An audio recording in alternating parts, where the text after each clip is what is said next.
In this video, I'm going to teach you how to use power tools.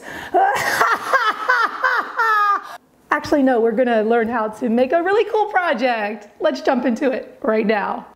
We're making DIY candy dispensers. This project is sponsored by Arrow Fastener. We are taking something today from the thrift store, this $3 fishbowl, and we are gonna turn it into a DIY Halloween candy dispenser. I love this project and I'm pretty sure you are too. But here's the catch. To do this project, you have to know how to use power tools. And that's why I made this video for you, because if you're someone like me, when I first started with power tools, I was so intimidated to use them. They seem so scary. But in this video, with this project, I'm gonna show you how to use the most common DIY power tools that you should have in your toolbox. I'm gonna show you what to do, what not to do, the safety things to keep in mind. So not only are you gonna get this amazing project, but you're gonna learn how to use tools. But are you ready? Because we're gonna have a lot of fun with this project. I'm ready for it. Let's jump into it right now. So let's jump into the tools and materials that we're gonna use to make this project. You know, as a newbie DIYer, you're probably thinking that you have to buy so many things and it's so expensive. Well, it's going to be expensive if you buy everything. The thing is that you don't have to buy everything to get started with DIY and power tools. You only have to buy the right things, and the right things have to be affordable. So let's actually go through some of these tools and materials here, because these are some of the most common tools and materials that you're going to be using with DIY projects. And let's start with the power tools, because those are the most important. In my opinion, you can't do these projects unless you have power tools. So the first thing that we're gonna start with here is the power drill. But in addition to the power drill, which most people have, you're gonna need some drill bits and some driving bits. So I'll talk with you in just a moment about those things. But you definitely need a power drill. We're also gonna be using a jigsaw, and this is the tool that I think everybody should have in their DIY toolbox, because it can cut wood, plastic, thin metals, and the blade is not that big, so it doesn't feel intimidating to get started with cutting materials with this. So that's one thing we're going to be using for this project. We're also going to be using a nailer. A nailer is great if you're doing trim, if you're doing crafting projects like this and you want to hold boards together with more than just wood glue. Wood glue is great, but you want to be able to have this be something that has the reinforcement of brad nails, which are 18 gauge, and those tend to be very thin. So this should definitely be in your DIY toolbox. You have to have a glue gun. A glue gun is the best thing. Sometimes you don't even need to use nails. You can actually just use your glue gun and be able to put things together and have it fall over as well. Now, this is something that I think every DIYer should have. This is a speed square. And a speed square is great because it's got this little lip. And this is what you hook onto your wood in order to get a nice straight cut. You know, a lot of times with DIYers, especially newbies, you are so afraid of cutting your materials wrong, drawing a line that's crooked, but this tool saves you a lot of headache, and you're gonna get to see in just a moment how we use this to cut out pieces of wood and make sure that we get a straight cut. That's very important. We're also gonna be using some clamps. Clamps are your best friend. These clamps are so important because when you're cutting wood, you need to make sure that that wood is secure to your workstation. That is most important in terms of safety. I'll show you in just a moment how we're going to clamp our materials down. We're also going to need some brad nails for the brad nailer, as I just showed you. You're going to need a variety of sizes. For this project, we're probably going to use the 1 inch. You can do 1 1/4, but having these on hand is great. So when you're ready to do a project, you already have all the nails there. You don't have to go and buy more. Now, most DIY projects are going to use one of 3 sizes of wood. You're going to use a 3/4 inch, you're going to use a 1/2 inch, and that's the width or the thickness of the wood, or you're going to use something that's a little thinner, 1/4 of an inch. And this is really good for crafting projects. It's very thin. You can use wood glue, or you can use your brad nailer to secure it together. But this is a pretty thin wood and it's very easy to cut with your jigsaw. That's why it's important to have a jigsaw so that you can cut these pieces of wood. Now for this project, you're also gonna need a fish bowl. This is from the thrift store. It was $2.99. It is made out of glass. So you have to be very careful that this doesn't drop and crack. But I like to use the thrifted fish bowls because I always find one when I go to the thrift store. They're always there no matter what. Some are better than others, but for about $3 to $5 you can get one. And when it's turned over, and we're gonna make a platform for it, you're gonna be able to turn this into a really creative pumpkin, and your family and friends are going to love it. Now, if you can't find one that's specifically a fishbowl, don't worry about it because they have different pieces of glass at the thrift store. Some of them have these round shapes that look like a pumpkin. This part is going to sink down into the platform that you're gonna build for it. So you're not gonna see this part. So it doesn't have to be a fishbowl, it just has to be something that's nice and round that you can turn into a pumpkin. This one was $2.49. Now I will tell you, if you've got young kids or if you just happen to be a little clumsy, you might want to order one online, and you can find these pretty affordable in the smaller sizes made out of plastic. And those ones you can get for just probably a few dollars. The larger ones tend to be a little bit more expensive. That's why I love the glass and I love the thrifted. Whenever you buy new, it tends to be a little bit more expensive. All right, so those are some of the common tools and materials that you're going to use. Is it everything that you're ever gonna need? Definitely not. However, if you have these tools, you can do a lot of projects that you have in your brain and get them out of your brain and create them and just go crazy with them. So let's jump into the next part, which is actually setting up a workstation, right? I've got a great table here that I found at the thrift store for $18. Not everybody's gonna have a dedicated workspace. So let me show you how to get a really secure workspace so that you can do the DIY projects that you love. So let's talk about having a safe place to actually do your DIY projects. Now, thankfully, I've got a nice she shed, as I call my she shed, to do projects, and I've got work tables, I've got everything that I need. But when I was first starting out, I didn't have everything that I needed in order to DIY. In fact, I was working out of my garage with very limited tools, so I know what it's like to be in that DIY newbie stage. But I've learned over the years that it doesn't take a lot of money, doesn't take a lot of space in order to be able to do DIY projects. So I wanted to introduce you to a couple of things that you can do in order to make your DIY projects safe, effective, and you can have a good time doing it. All right, so this is a table that I would highly recommend. I don't have a piece of wood on here that's as large as it could be, but you want something that can easily fold up. This here is a table that if you just have a piece of scrap wood set on the table, it's gonna hold a ton of weight. But watch the magic with this. When you're done doing your DIY projects, this literally just folds up. It even comes with a carrying case. And you can take this, you can store it away, you can put it underneath of your bed, and it's not going to take up a lot of space in your house, in your garage, your backyard.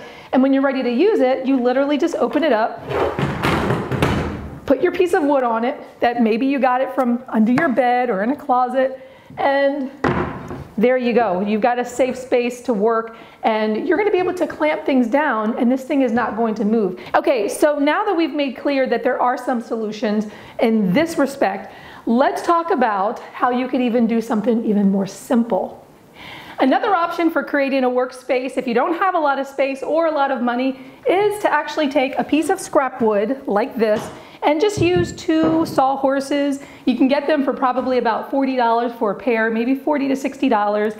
And these things fold up very easily. You can put them under your bed, you can put them behind a door, or lay them outside next to your shed. Whatever you need to do in order to store them. You want to make sure that this top is going to be secure because you're going to be doing some cutting, and you don't want this thing to flop around while you're doing your cutting. So what I like to do is to use clamps to clamp this piece of wood to the sawhorses. We are so close to getting started with these DIY candy dispensers, but there's one last thing that we have to cover before we jump into this project. We have to talk about safety. That's right, safety is the reason why most people are intimidated with power tools, because they're afraid they're going to get hurt. Well, if you know the basics of protecting yourself, you feel less intimidated because you know you've covered your bases. And the first part of that safety is making sure that you're wearing the right safety glasses. Even this guy back here knows that he's got to be protected, right? We're going to put them on whenever we're using power tools. We want to make sure that our eyes are protected. If a nail is coming at you from across the room, guess what? These are shatterproof. You are going to be protected. So anytime that you're working with tools, make sure that you've got proper eyeglasses. Now, if you wear glasses for seeing, those offer a little bit of protection, but honestly, the ones that are rated with a little number on it, with a Z87, those are the ones that are rated for impact. So if you've got seeing glasses, try to get some that actually fit over your seeing glasses so that you get that same protection. The next thing that's very important is your hearing. I can't tell you how loud power tools are. You do not want to destroy your hearing or end up as someone who hears ringing in their ears because they have tinnitus and didn't use any protection for their ears. So I tend to like to use noise canceling headphones. These work really great when I'm in the shop. I can listen to podcasts, I can listen to music, and it cancels out a lot of the noise. But you can also use the little foamies, and you can use some other ear muffs that offer the same protection. Last but not least is your dust mask. I know we are so tired of masks over the last 2.5 years, but this thing in the workshop is a must-have. All of that sawdust that's created when you're cutting with the power tools, it's going to create a lot of dust, and even some of those particles will be floating around in the air. You don't want to breathe that stuff in. Your lungs will thank you. So get a dust mask that's an N95. This one I love, it's from Milwaukee. It's got 2 straps here, and this one actually has a little rubber seal around it, and this prevents your glasses from fogging up. That's the worst part about wearing a mask, is the glasses fogging up. And the last thing that I would tell you is make sure that you are wearing your hair up if you've got long hair. If you are wearing jewelry that could get caught in the drill or into the blade, remove all of that stuff. And please do not DIY in your jammies. Keep your jammies for nighttime. All of your clothing should be form-fitting, it should be comfortable, it should not be flowing, and if you are wearing anything that could get caught into a drill bit or a blade, it's not for the workshop. Skip it. Okay, now another thing I will tell you is your shoes. Your footwear is so important. So if you are going into the workshop or you're working on any kind of project, the flip-flops, the slippers, anything that's cute, anything that's for summer, anything that's for the bedroom, keep it outside of the workshop. You want only closed-toed shoes, and you also want to make sure that if you can get your hands on a pair of composite toe boots, that is what you want to wear. This wood is super sharp on those corners. So if you drop this on your foot, this could actually land on your toes and it hurts. Ask me how I know. You also don't want any of this falling off of the table and this drill bit or those blades going into your toe. So if you've got closed-toed shoes, those things are perfect. If you've got composite toe boots, that's even better. So now that we've covered all of the safety that you will need in the DIY workshop, doing your DIY projects, let's move on to the actual project now so that we can figure out how to turn this into a DIY candy dish. Let's get started on that now. So we're going to be using this 3/4 inch plywood for the big fish bowl, and then we're going to use a 1/2 inch plywood for the smaller one. I think because it's a smaller one, I don't think we need such heavy wood, but for this larger one, we want to support it, so we want to make sure that we're using wood that is going to be able to hold this thing. We're going to start with this corner here. Now the wood that I'm using has already been cut. The edges are nice and clean. A lot of times when you get wood from the Home Depot or from Lowe's, it's going to have a factory edge. This doesn't have a factory edge because it's just a piece of scrap wood that I had left over, so it's already been cut with a nice clean edge. But a lot of times with a factory edge, it's going to be very, very rough and uneven. If that's the case and you're using a piece of wood that has a factory edge, you're going to want to trim that down first. The reason why is because if you're using a piece of wood that has a factory edge, it's not going to join together with another piece of wood to create a joint that is tight and secure. It's going to be kind of wobbly. You don't want that. It's not going to look good either. So I'm not going to cover that in this video since we're using a really clean piece of wood here with clean edges. However, if you sign up for my Power Tools 101 course, I'm going to share with you all of those steps, including how to get rid of those manufactured factory edges. But for this project right now, let's just go ahead and keep moving forward. And I'm going to assume that you're using a piece of wood that has clean edges too. All right, now what we need is let's actually start with the larger one since we're working with 3/4 inch plywood. Now each fishbowl could actually be its own size. There's not one standard size, so I can't tell you, hey, make sure you do it this many inches square. We don't know that. So what I like to do is to just put my fishbowl very carefully, if it's glass, here on the corner of my wood and get an idea of where I want it to be positioned, how much space I want to have between the opening and the edge. We want to make sure that it's going to be even. We don't want it to be too far away so that we have this huge base, but we also don't want it to be so close to the edge that there's not any way to keep this thing stable. So I like to think about maybe 1 inch of a width here on the sides and along this side is going to be a good size for a fishbowl like this. So to do that, we're going to use a ruler or a tape measure or any sort of straight edge, and we're just going to mark a couple of places here, 1 inch. And we're not sure exactly where this is going to be, but we're going to figure this out just by starting with some 1 inch marks here. And then we can use a ruler or we can use a straight edge. Me personally, I like a straight edge, but I'll show you that you can use a ruler as well. You want to connect those two lines, and it doesn't have to be super dark, just as long as you can see it. And we're going to draw these lines over here as well. Next, what I like to do is to just put my fishbowl here on top of the piece that's going to be the top of this candy dispenser and figure out how far I want this to be from the edge. Now, another thing to keep in mind too, this candy dispenser doesn't have a little lip on it the way some candy, or I should say fish bowls do. This one just has a very, very, very tiny lip. So because of that, we actually want to cut this hole just a little bit bigger so that this fishbowl can sink down into the hole just a little bit so that it's got some place to be seated.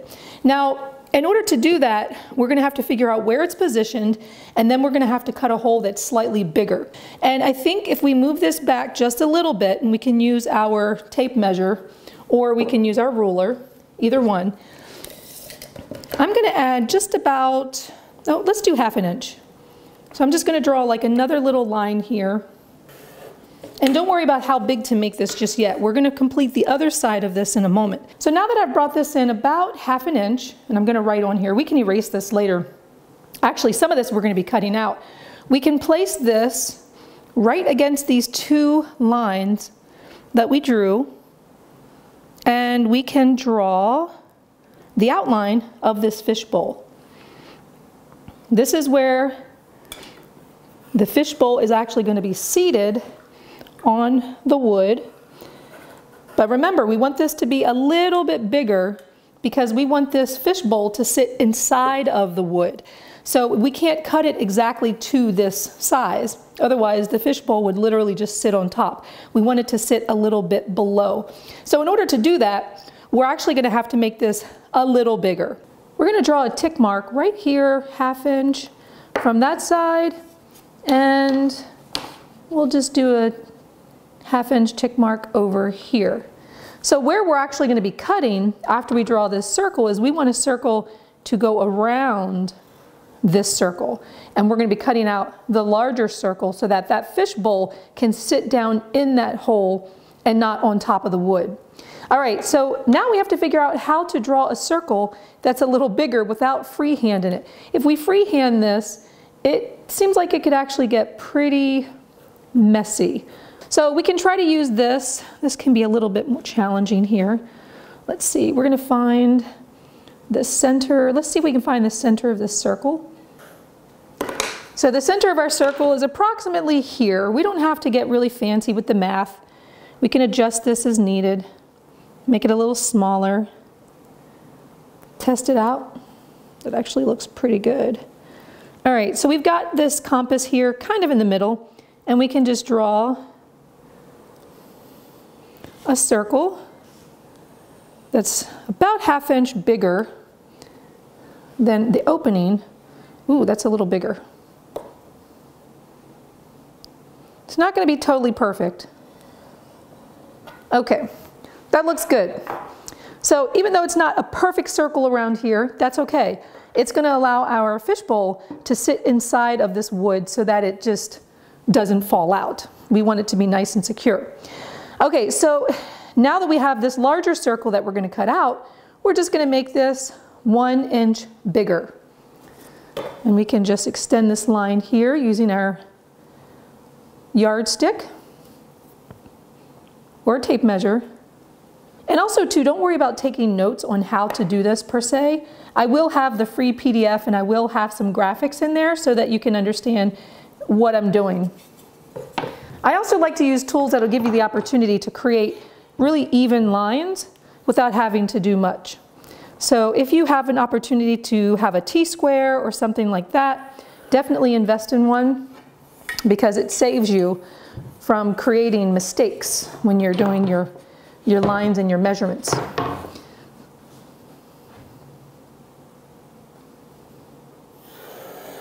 So now that we've created the top piece that we're going to be using for this DIY candy dispenser, you see we've got it here. We now need to secure this to our table and cut it out using the jigsaw. And to do this, we have to make sure that this piece is totally supported by this table. We want to clamp the wood to the table so that there's no movement. And I'll show you how to actually cut this out of the circle. First, we're going to cut the circle out, then we're going to cut the top piece out. But let's start with the jigsaw. So the jigsaw is really great because it allows you to cut out anything imaginable if it's within a certain amount of thickness. 3/4 inch plywood is perfect for a jigsaw. You can do a lot of projects with this, but you have to use the right blade. Now there's a couple different blades that you can use here. Actually, there's multiple blades, but I like to think of blades in terms of a couple ways. You're either going to be using it to cut straight, or you're going to be using your blade to do circles and squiggly lines and really creative stuff. You want to make sure that you remove the battery because we're going to need to change our blade. Now this blade that I'm using right here is a thicker blade. This is only going to allow us to do a straight cut. We're going to need to cut out a circle, so we need to use a blade that's called a scroll blade. The scroll blade is a skinny blade, and this blade is actually going to allow you to do those circle cuts and move your jigsaw in a way that's not going to kick back at you.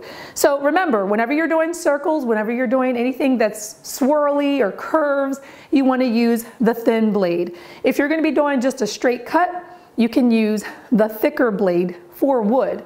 And if you sign up for my Power Tools course, I will show you all that you need to know about the different types of blades, the different types of materials that you can use to cut with a jigsaw. But for now, we're going to stick with the scroll blade and the wood cutting blade for straight cuts. So now that we've inserted the blade into the jigsaw, we actually have to drill a hole into the center of this circle so that we can start a pilot hole and start cutting. So we need our power drill for that. And we also are going to have, well, we're going to need a bigger drill bit. This drill bit is too small. We need something that we can actually create just a little bit of a larger hole so that this blade will fit through. So let's cut this circle out first. All right, when I'm doing a pilot hole, and this is a piece that we're going to want to keep, right? This inner circle is a piece that we actually want to keep because again, it's going to hold the candy inside of the fishbowl. So I'm just going to make right here off to the side, I'm going to make a little hole. Very carefully, I'm just going to push the lever, the trigger, and I'm just going to make a little hole. That's it. So once you insert this into the hole, the pilot hole, to get started cutting out this circle, you want to make sure that you're not actually having the teeth of the blade touching the wood as you're starting the jigsaw. The reason why is because you want that blade moving at full speed before you actually make contact with the wood. So you'll notice I've got a little bit of a gap there between the teeth and the wood, and if I run this, you can see that it's able to run at full speed before touching the wood. So I'm going to stay back just a little bit off the wood, and as I put my hand on the trigger, again, make sure that you have hearing protection. This is very, very loud. And while you're watching me cut with the jigsaw, I will share with you two important things. The first thing is that I totally forgot to cut the circle, the hole that's going to be used for the candy to even be released from the dispenser. This is DIY. Things go wrong all the time. That's the first thing. The second thing is if you're using a fishbowl that has a lip on it, you're not going to need to cut two circles. I'm only doing this because I had a different kind of fishbowl, but look for the one that has that wider lip that will allow you to cut just one hole. Okay, back to the project.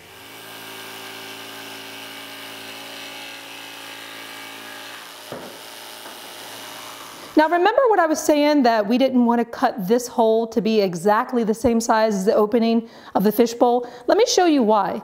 Because if we want this fishbowl to sit here as a candy dish, it doesn't fit in there, right?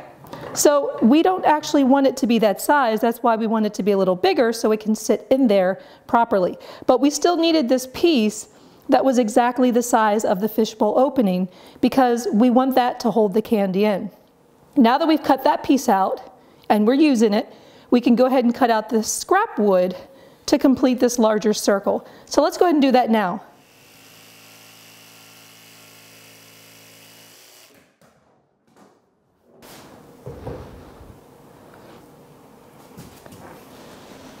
So now that we've got this cut out, this is where the fishbowl is actually going to be seated.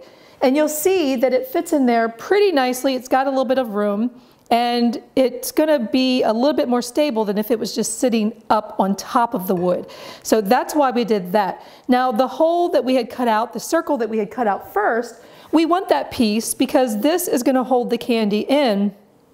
Oh shoot, there was actually a circle that we should have cut here. Okay, so we actually do need to cut one more circle on this wood, and this is what's going to allow the candy to actually be dispensed. But that's how DIY goes. I forgot to cut that circle. So there was actually 3 circles that we needed to cut. We needed one more here in the middle. You know, one of the biggest challenges with DIY and woodworking is getting a straight cut. And that's why I love the speed square, because when you hook this onto the edge of your wood, you can actually use the edge of this as a fence, as a makeshift fence. Meaning when you're cutting with your jigsaw, you don't have to rely on your hand, a steady hand, in order to be able to get a straight cut. You can use the edge of this speed square in order to get that straight cut. So you definitely need this in your DIY toolbox. Look at that. That is beautiful. That is a perfect, perfect cut. Oh my goodness. I couldn't be more proud. And there you have it, the top of your candy dispenser. So now that we have this top piece, we need to figure out how tall we want this to be. And we don't want it to be too short, because remember, we're gonna have to build some mechanism on the inside so the candy can actually come out. And I'll show you how to do that in just a moment. But we need to create the sides at a height that's going to accommodate all that and make sure it's the same width. So in measuring this, it's 9 1/4. So we want the sides to be 9 1/4 as well. But we want the height to probably be no more than, I'd probably say 6 inches. It's gonna be a little tall, but I think that's okay. It's gonna be a nice base to fit the size of the fish bowl. So let's go ahead and just make a mark here at 6 inches. And we'll make another mark here at 6 inches. Get a nice straight line. And remember, we only need this to be 9 1/4. So let's just measure up 9 1/4. We'll do one line here.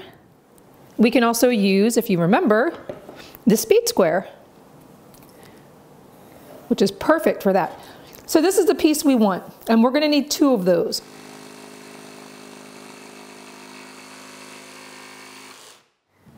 So we've got the two sides cut with the top, and we're going to do a front piece and a back piece. The bottom we're going to keep open, but now that we have the side pieces, we can go ahead and start constructing this. And what we're going to do is use a brad nailer with a little bit of wood glue and attach this top to these side pieces, making sure everything lines up properly. For this next step, we're using wood glue, and we've got our 18 gauge brad nailer. Now, a brad nailer is pretty simple to use if you have the right tools and materials. So we need 18 gauge nails. We're going to use 1 1/4 inch long brad nails. And back here, I have a compressor. This is something that you probably want to invest in. Number one, it's quiet, this particular brand by California Tools. And the second thing is, if you're going to be doing upholstery projects, you need a compressor for your stapler. So it works very well with the 18 gauge brad nailer. We're using the one by Arrow Fastener. I love it because the nails go right in and don't cause any problems with busting through the other side, which can happen with a brad nail. This is our left side, and we're going to put a little bit of glue here. Wood glue is pretty important to use when you're doing DIY projects because wood glue is actually stronger than wood, if you can believe that. And it creates a nice strong joint. This likely isn't going to fall apart, but it's always good to get into the habit of using wood glue. So we're just going to spread that out there a little bit. We can use our finger. We don't want to overdo it too much, otherwise it's going to seep out the sides. We're going to set this on top, line it up, make sure everything is even. This is when things can get a little tricky because it can start to shift around on you. So what I like to do sometimes is just hold it in place for a moment, or if you've got some clamps, that works really well too. But if you hold this in place for a moment and then pick up your nailer,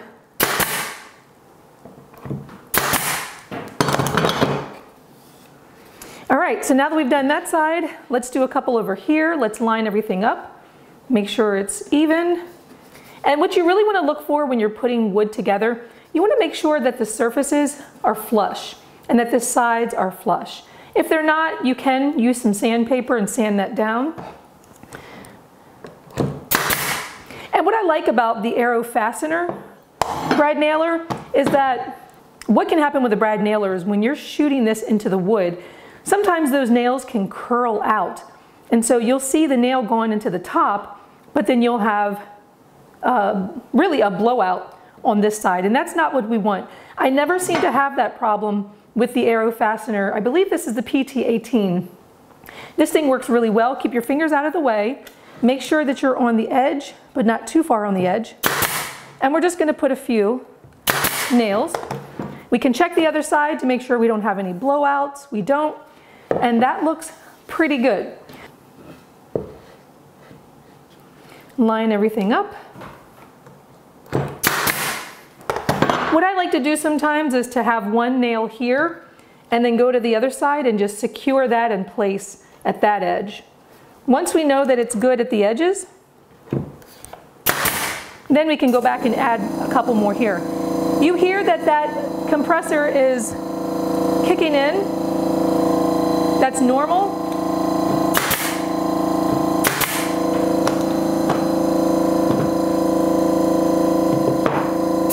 Now that we've got part of that base done, you see that this fishbowl will sit right inside of there, and we'll have this part, well, of course we'll have a front and back, but we'll be able to fill the candy from underneath and be able to use a mechanism to pull it in and out so that the candy can drop out from underneath. So let's move on to the next step, creating the front and the back. To create this front, we're going to need to make a piece that's going to cover this entire area. The width is 9 1/4. And the height has to be 6 1/2. So we can put these measurements onto this piece of wood and then glue and attach it with brad nails. I continued with marking, measuring, cutting, and completing the rest of this base for the glass fishbowl. And then guess what came in the mail? I actually had ordered a plastic one that has a wider lip, and it worked much better. And so I wanted to make this as great of a project as possible. So I ended up scrapping this first one and went on to use the plastic one. And when I compared how it fit on the base, The plastic one that has that wide lip actually fits much better. Now, it's not a matter of whether it's plastic or glass. What I found is that having that little lip, you see that edge right there on the bowl, it works much better and it seats in that hole much more securely than one of the glass bowls without a lip. Let's go ahead and put some 1 1/4 inch nails, brad nails, to secure this. So this looks pretty good. Now we're going to do the front and the back. We're going to cut those pieces and just put them inside here. So again, we can keep the top nice and clean with no seams seen from the top, only from the sides. Okay, let's go ahead and cut these front and back pieces. But to do that, we're going to do a little measuring here first. I've got 6 3/8. This side should be about the same. This is a little bigger actually. I've got 6 1/2 on this side. I've cut some pieces to size. This is the back part. And we're going to go ahead and just use the brad nailer in order to secure this. We're going to add a little bit of wood glue to this. We're not going to put too much wood glue. We don't need a lot, but we're just going to put a little bit.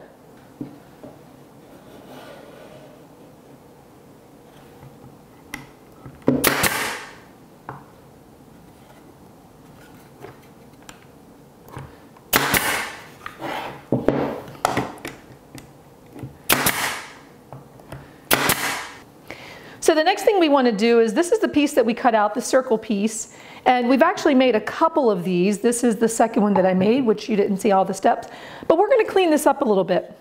We want this to be able to slide easily. This is going to be on the bottom of the fishbowl, and this is going to be going through the top here, but you see it's not quite a great fit.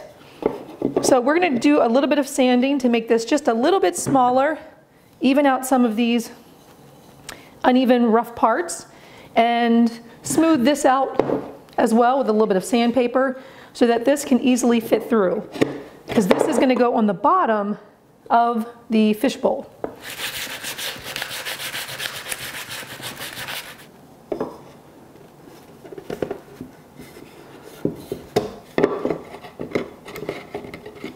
So it looks like there's still some spots that are a little sticky.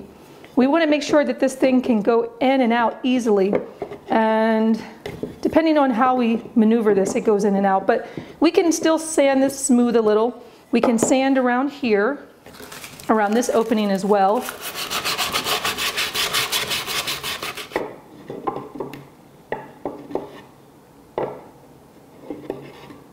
This actually works really well if you've got a plastic fishbowl, or if you've got a fishbowl that has this lip, this edge on the bottom.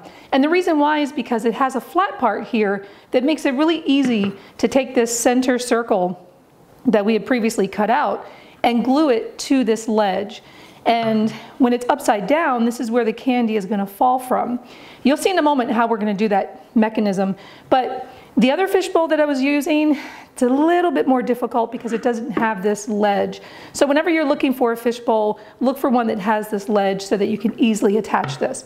So we're going to try some glue and see if this can be held in place pretty securely. If we find that it's not held very securely, then we're just going to switch it out with some epoxy. But for now, let's go ahead and just try the glue and see how that works all along the edge. And we're going to try to move quickly here so it doesn't dry too quickly on us. I'm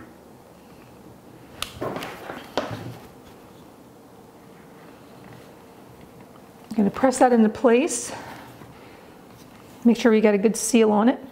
Okay, the next thing that we need to do is to put some trim right here. Now this trim is actually going to allow us to create a little sliding piece that's going to allow this to open up and match up those holes so that the candy can actually fall through this hole. So when we're putting the candy in, we'll be able to pull this little sliding door back, fill it up with candy, slide it back in place, and remember, this is going to be sitting on its base like that. Ooh, that looks pretty good. See, and we got it through there pretty easily. I've got some trim here from the hardware store, and this is not any particular fancy trim. It's literally just trim that you can get from the molding section of Home Depot or Lowe's, and I bought 2 pieces. And the reason why, because when you stack these together, you will have a little space here for, well, I'm calling it a trap door. So what we need to do is actually cut 2 pieces of trim for this side, and then 2 pieces of trim for this side. Be sure to clamp your trim down to your table, your workstation. Very easy. Doesn't have to be totally straight. If we want, we can sand that out. But it's going to be hidden on the bottom of the candy dispenser, so not a big deal. So we need 2 of these. Let's go ahead and cut both of these. And instead of remeasuring, we can just use this as another rough measurement.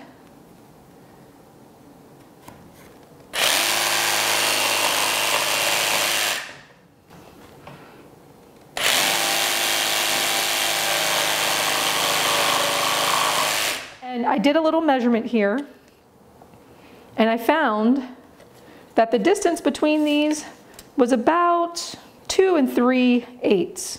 Actually, no, I take that back. About 2 3/16. So we're going to cut a piece of 1/4-inch plywood, or like I said, actually this is a little thinner. And this will be, I'm not sure how long we're going to do it yet, because, well, we'll figure that out as we go. But we know that we want this piece to be 2 3/16 wide. Let's cut this out with the jigsaw. We've already marked the wood here 2 3/16. We're going to use the speed square to get a right angle here. Again, we're not sure how long we're going to do this, but I think let's just make it a little longer. We're going to make this a little longer. Actually, let's cut it. We're going to cut it here. And then we can trim it down as needed. Before we actually cut this out, we're going to use our compass here and draw a circle that's going to match the size, if we can do this properly, and match the size of the hole that's on the bottom of that candy dispenser. And once these holes align, the candy will fall out. All right, I think that's good. It doesn't have to be perfect, as long as the holes are about the same size. Okay, we have to secure this to the table, and then we're going to cut out this hole using our jigsaw.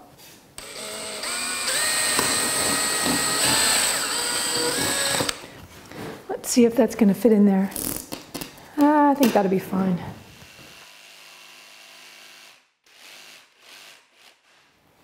All right, that looks pretty good.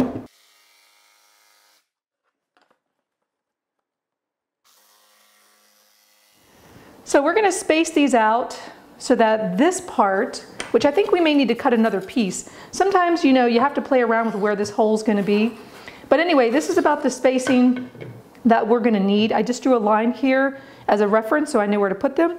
I'm going to actually hot glue these. Just make sure that this doesn't extend past this line. Remember, this has to fit inside of the base that we made. So make sure that it's just positioned on the wood here, but not passing the edge. And we probably will nail this in place. We may or may not. And let's position that. Make sure there's no glue that's seeping out here. You don't want anything to get in the way of this mechanism.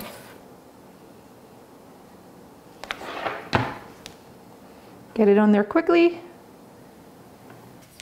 Make sure this thing can actually slide. Yes, that's good.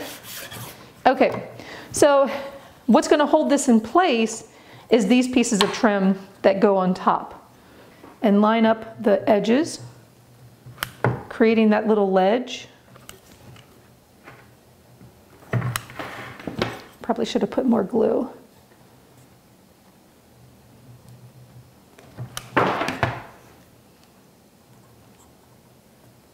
Okay, so now that that is on there, let's revisit this part, because this mechanism is going to have to slide through here.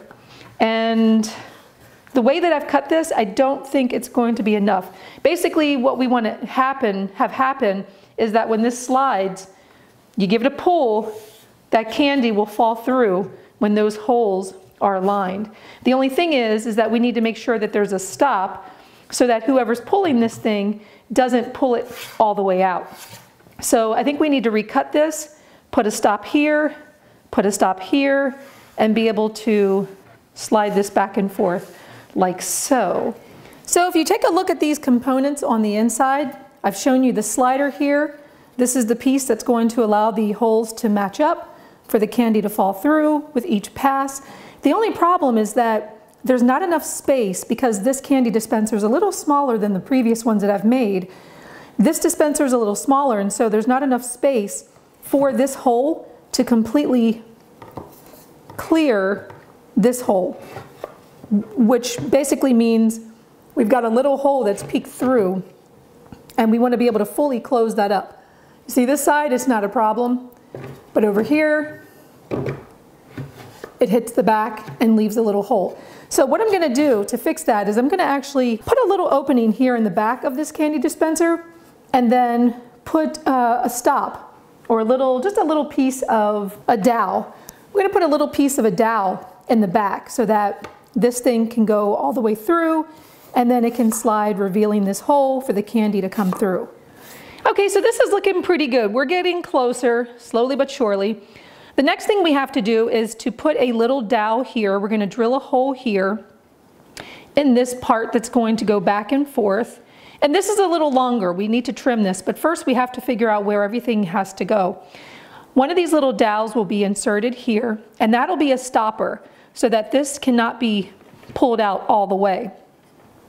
Then we'll need to figure out, if you can see down on this side, we've got one on each end. So there'll be one here and there'll be one here. Again, it'll be a little shorter, but we have to figure out where that hole needs to be drilled in this piece that goes back and forth, because when it's pulled and pushed, we want that to allow the candy to drop out. Before we drill the hole for this dowel, let's cover a few basics here with the power drill. This is a brad point drill bit. And what makes it unique is that it's got this really long piece here that's very sharp. And what it does is it actually creates a really smooth hole. Because what can happen is you can get a lot of tear out with your holes when you drill. And let me use this as an example. This is a sample that I did with just a regular drill bit. You see the wood is splintered. It looks pretty bad. But if I do this with a brad point drill bit, you see it's a much cleaner hole. So a lot of times when I want a hole to be clean, I will use a brad point drill bit just because it's going to give you a cleaner hole than if you were to go with something like this. Another trick is that you can use tape. Tape is wonderful so for keeping everything intact. Let's do it here. Tape is wonderful for keeping everything intact, as well as the drill bit that has the brad point tip. So let's say we want to keep it really clean.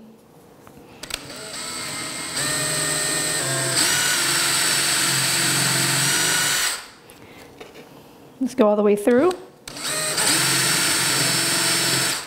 And I'll also point out too that by having a piece of wood underneath, not only do you get a clean hole on the backside with no tear out, but the tape and the drill bit with the brad point tip will give you a very clean hole. That hole looks much nicer than that hole. And this is going to go through here. Now it's a little loose, but we can put a little bit of wood glue there. Now the next part is to decide how you need to do this hole so that when you push and pull this trap door, this lever, it's going to release the candy. But you want to make sure that it's got 2 closed positions and 1 open position. So that's what the C is for and that's what the O is for. So just playing around with it, I was able to determine that the opening should be right in the center, and then that'll determine how long your lever or your trap door has to be. So have a little bit of extra wood to play around with this part. So you see that as I'm pushing this lever back and forth, at that point, right there, when it's in closed position, that's where the other dowel has to go on the back so that this lever doesn't get pulled all the way through. And when you're actually filling up these candy machines, just take out that lever and then you're able to refill your candy machine. All right, so you'll notice here that I've got a piece of wood that's slanted. It's sloped at a 45-degree angle. This is because I wanted to have the candy come down a slide, and I wanted a little door here on the front. So I just used the edge of a can and did a sort of like a half circle and cut that out with the jigsaw. But I also wanted to make sure that this slide that goes on the inside is cut at a 45-degree angle. Now, I will cover this in my power tools course. I can't cover everything in this tutorial, but just know that your jigsaw is amazing. Now that we've cut this little opening here in the front, so when the candy falls out, it's going to come out through this door, but it may not come out through this door. We actually have to look inside and see what's going to happen. We've got this piece that we just cut with the jigsaw. You did see the 45-degree angle here. This is so this part lies flat on the table, but it's going to sit up here at a 45-degree angle, and it's sloped. There we go. It's sloped so that the candy will slide down and come through this way. The only thing is, when you look inside here, you've got a couple areas where the candy could get trapped. It could get trapped down here in this corner or in this corner. So what we're going to do is cut out just a small piece of wood, probably quarter inch plywood, and we're just going to put something here to the side, just hot glue it in, and something over here. Okay, so I've cut a couple of triangles here, and you'll see that when I just place it in here and I have one edge of it right there by that little window, it fits in there snugly. It's not a perfect fit, but that's okay. We're going to glue that into place so when this candy falls out, it has nowhere to go but down here. So I actually used a little bit of wood glue as well as hot glue in order to get this part done, but it's a really great way to make sure that your candy comes out instead of getting stuck inside. And it doesn't have to be pretty inside, it just has to be functional. So once it's done, then you can test it out, add some candy. I did use that other thrift store globe and filled it up with some Skull and Bones candy, and it actually worked. And sometimes you get one piece, sometimes you get four. Okay, so once I confirmed that the candy dispensers work, it was time to add a little bit of paint. So one got some black paint for Halloween, and the other one got some white paint. And the really fun part is that you can decorate these candy dispensers however you'd like. I love the spiders because it just feels really Halloweenish. And of course, you can't forget the pumpkins. Now, I will tell you, if you are painting your DIY candy dispensers, do not paint the little, I call it the trap door, the little lever that goes in and out. I did paint those and found that it was very difficult, at least on this particular candy dispenser, to pull it in and out because the paint started to swell the wood. So just be mindful of that. Fill it by removing the top, pour the candy in, and then this is where I ran into the problems and wasn't able to get it back in so smoothly. So I probably will need to cut another one. But look at these DIY candy dispensers. They are so cute and they actually work. Now, after a few pulls, you may want to turn your candy dispenser over, just shake the candy up a little bit so that it doesn't get stuck in that hole while trying to escape. Sometimes they all want to come out at one time and they might get jammed. All right, if you love this project, I would love to hear from you. Go to thriftdiving.com or find me on Instagram at thriftdiving. A huge thanks to Arrow Fastener for supplying some of these tools and materials, and I will see you next video.